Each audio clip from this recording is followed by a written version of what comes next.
Dolphin पाइपको हाम्रो चाहिँ यहाँ वायरिङ भइरहेछ। प्यानलको यसरी प्यानलको घरमा यसरी वायरिङ गरिन्छ। प्यानलमा यसरी गरिन्छ। पछि चाहिँ यसमा चाहिँ ट्याक्क तपाईँको जाली ठोकेर यहाँ जाली ठोकिन्छ। जाली ठोकिसकेपछि बल्ल तपाईँको टाइल लाग्छ। जाली ठोकेर प्लास्टर गरेर बल्ल टाइल लाग्छ। डल्फिन पाइप हो। डल्फिन पाइपको विशेषता यतापट्टि भयो। यतापट्टि किचन भइरहेको छ। किचनको धाराहरू उहाँ राखिरहेको छ।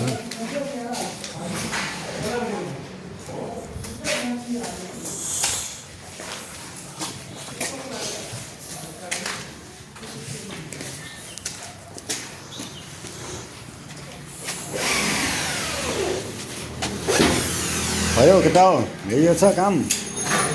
काम भटाभट गरिरह नि। पनि बाथरुम हो।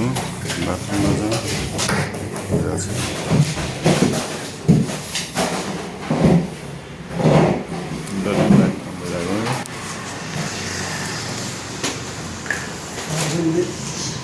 तर जुप्सन लागिरह होइन।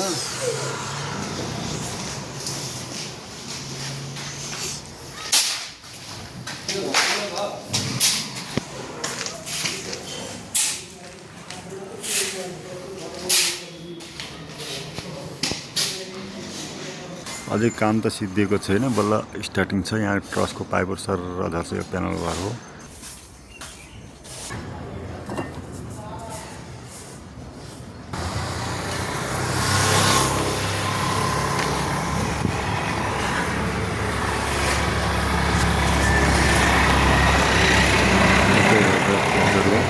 अब यो फिनिसिङ मोड गइसकेपछि म फिनिसिङमा गइसकेपछि फेरि भिडियो बनाउने छु। डल्फिन पाइपहरू यसरी यहाँ झर्दैछ।